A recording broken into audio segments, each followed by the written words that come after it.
Good morning. Today we'll discuss Internet Transfer Protocols. In that, we'll discuss the introduction to TCP and TCP service models, TCP protocol, TCP segment header, TCP connection establishment, TCP connection release, and also TCP connection management modeling here. So coming to the TCP is a communication protocol we can see in a transport layer, specially designed to provide reliable end-to-end byte stream over unreliable internetwork here. So each machine supporting TCP has TCP transport entity, library browser, user process, or a part of a kernel. In all cases, it manages TCP stream and interfaces to the IP layer here. Coming to the TCP service model, TCP service is obtained by both sender and receiver, creating endpoints called as a sockets here. So each socket has socket number, that is address, consists of IP address of a host and 16-bit number local to that host called as a port here. Port is a TCP name for TSAP. Connections are identified by socket identifiers at both ends here. No virtual circuit numbers or other identifiers are used. TCP connection is a byte stream, not a message stream here. So the TCP service model, you have some ports are supported. For FTP, file transfer protocol, port is a 21 for file transfer. For control connection is a port 20. For telnet, 23 for remote login. SMTP, simple mail transfer protocol, for email the port is a 25. For TFTP, travel file transfer protocol, the port number is 69. Finger, look up information about the user, the port number is 79, and default port number for HTTP for World Wide Web is 80 here. POP3, post office protocol, version 3, remote email access. For remote email access, the port is 110. For NNTP, Usenet news, the port number is 119. There are some assigned ports in the TCP service model. Coming to the TCP segment header or a format, we have some fields in the header format here. Header field. First, coming to the source port address. Source port address is a 16-bit field, defines port number of application program in host that is sending segment. Coming to the destination port address, it is 16-bit field, defines port number of application program in host that is receiving segment here. Coming to the sequence number field, it is a 32-bit field, defines number assigned to the first byte of data contained this segment here. Coming to the acknowledgement number, 32-bit field, byte number that receiver of segment is expecting to receive from the other party here. Coming to the header length, H length stands for header length here, is a 4-bit field, indicates number of 4-byte words in a TCP header here. Length of header can be between 20 and 60 bytes. The value can be between 5 and 15. If it is 5 into 4, 20 bytes. If it is 15 into 4, 60 bytes here. And coming to the reserved, is a 6-bit field, reserved for the further use. And coming to the control, these are control. Control defines 6 different control bits or flags. One is URG, urgent pointer is valid, acknowledgement is valid, request for push, reset the connection, synchronize sequence numbers, and terminate the connection. Finish. Coming to the window size, is a 16-bit field. Defines size of window in bytes here. The maximum size of window is 65,535 bytes here. Checksum, 16-bit field for checksum. Urgent pointer is a 16-bit field used when segment contains urgent data. Options and padding can be up to 40 bytes of optional information in TCP header here.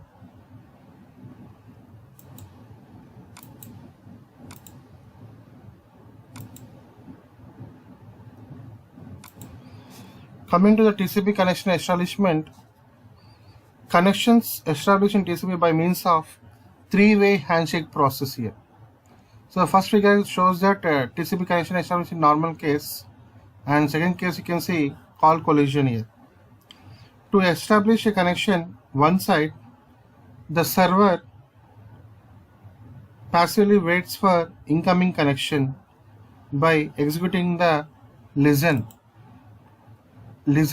system call here and accept primitives, either specifying a specific source or nobody in a particular.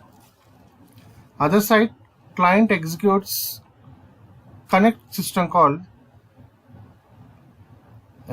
primitive specifying the IP address and port to which it wants to connect,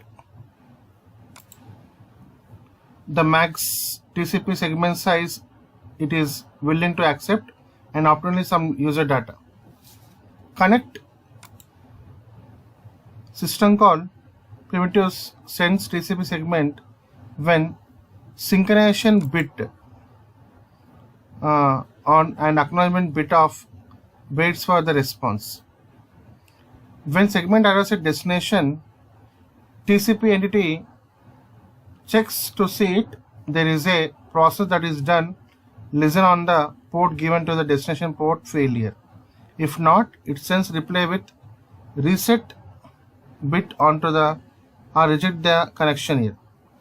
If some process is listening to a port, process given incoming TCP segment, it can return either accept or reject to the connection area. If it accepts the connection, an acknowledgement segment is sent back to the host one here. Note, synchronization segment consumes 1 byte of sequence space so that it can be acknowledged. Coming to the TCP, we have some TCP connection management modeling: closed, listen, send, received, send, synchronization sent, synchronization received. Close is nothing but no connection is active or pending. Listen, the server is waiting for incoming call. Synchronization received, a connection request has arrived, wait for acknowledgement. Synchronization sent, application has started to open a connection. Established, normal data transfer state. Finish, wait 1, the application has said it is finished. Finish, wait 2, the other side has agreed to release. Timed wait, wait for all packets to die off. Closing, both sides have to try to close simultaneously. Close, wait, other side has to initiate to a release. Last acknowledgement, wait for all packets to die off. These are states used in TCP connection management for finite state machine. Coming to the TCP release,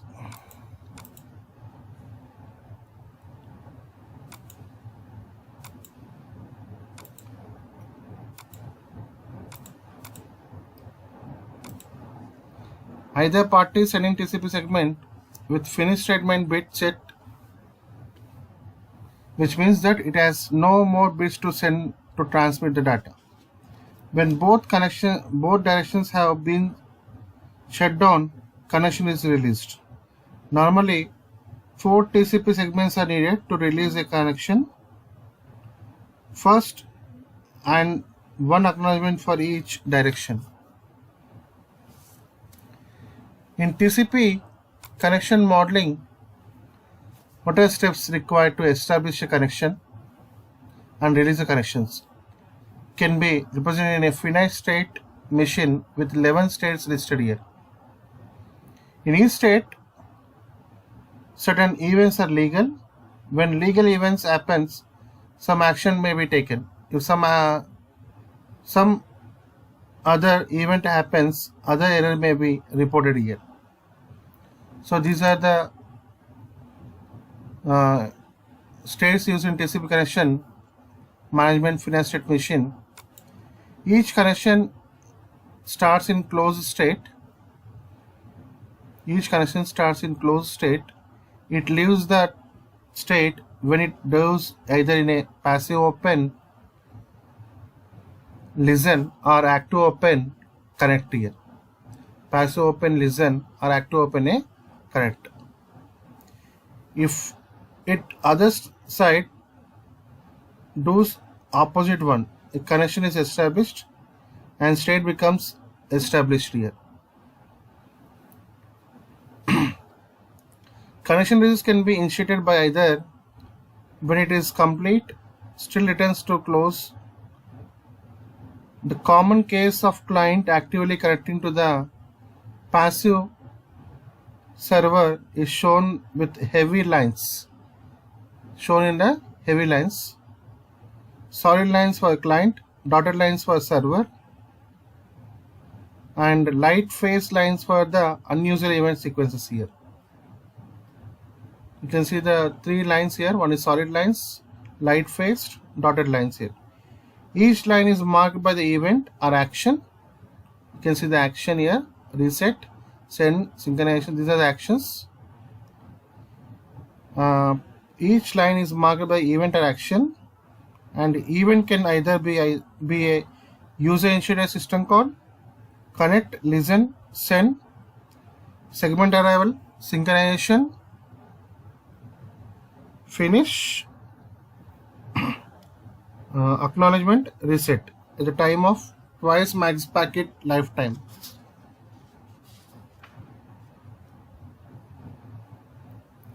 Coming to the TCP transmission policy, window management in TCP is not directly tried to acknowledge as it in most data link protocols here. To understand window management in TCP, now sender transmits another 2048 bytes which are acknowledged, but advertised window is a 0 here. Sender must stop until application process is receiving host has removed some data on the buffer, at which TCP can advertise a larger window here. When window is 0, sender may not normally send segments, with two exceptions here. First, urgent data may be sent, example, to allow user to kill process running on the remote machine. Second, sender may send 1 byte. Sender may send 1 byte segment to make receiver re-announce the next byte expected and window size here. Another problem that can be designed is TCP performance is silly window syndrome. This problem occurs when data is passed to sending TCP entity in larger blocks, but inactive applications are receiving side data 1 byte at a time.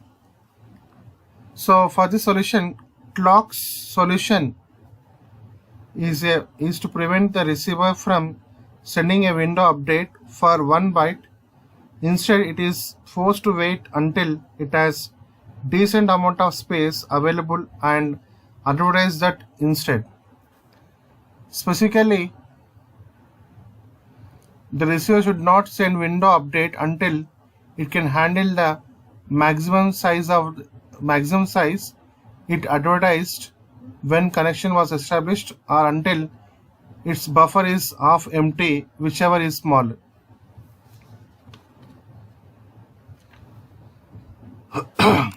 Coming to the TCP congestion control, when load offered to any network is more than it can handle, congestion is built up here.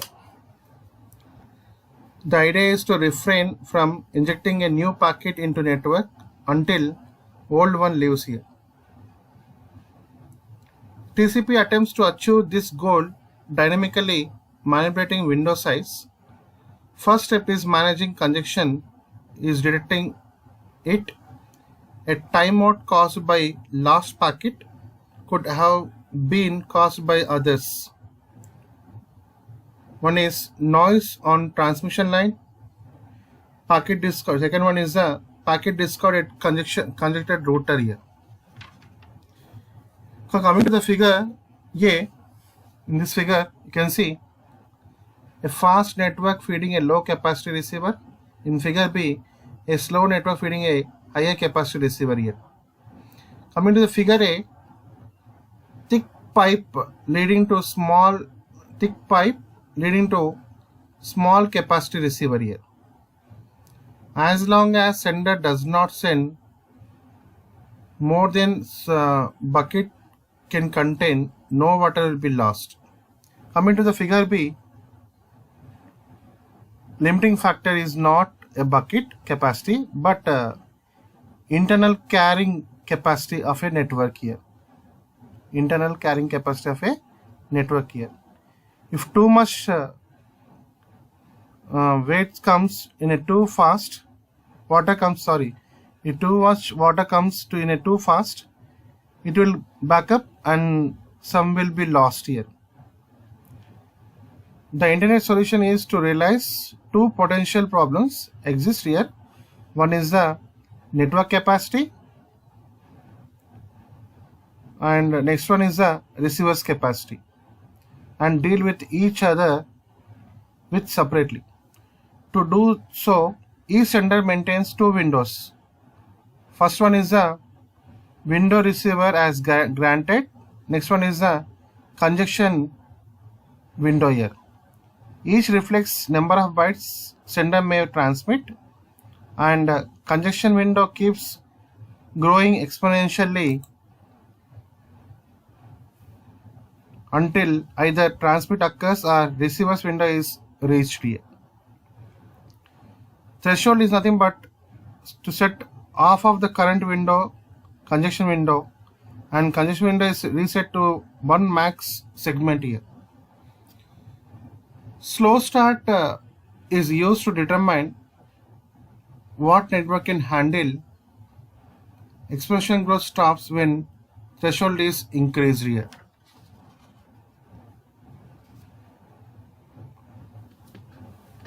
This is an example for internet congestion algorithm here. These are transmission number, congestion window here in kilobytes. We are starting from the slow start and keeping some threshold here. Until the threshold, we cannot increase the window size here. Thank you for listening to the TCP concept. Thank you.